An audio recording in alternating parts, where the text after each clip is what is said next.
Hello mga kakwentuhan! Since andito kami sa Mawa Square, naisipan namin ni Hubby na itry itong IKEA Swedish restaurant kasi hindi pa kami nakakain dito. And so far, sa lahat ng mga nabasa naming reviews, masarap nga daw dito and hindi gaanong mahal. Kaya tara, let's go! So first, kukuha ka lang ng trolley at mga trays. As you pass along, kukuha ka lang ng food items na gusto mo.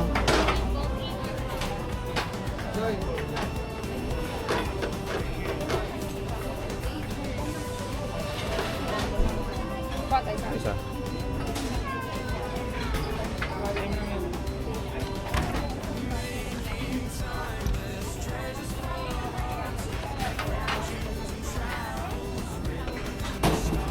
Pagdating naman sa mga main course, sasabihin mo lang sa staff kung ano yung gusto mo, then bibigay nila sa'yo.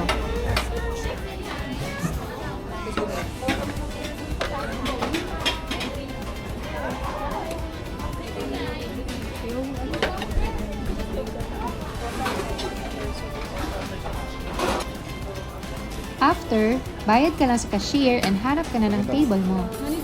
Okay. Remember to forget.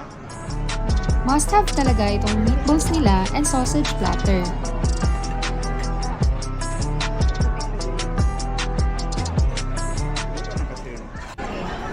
Sa desserts naman, sobrang sarap ng choco almond cake. Masarap din ang buko pandan.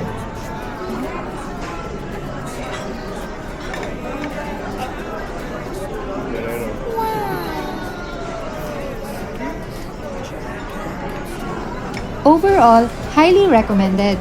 Yun lang muna mga kakwentuhan. See you again!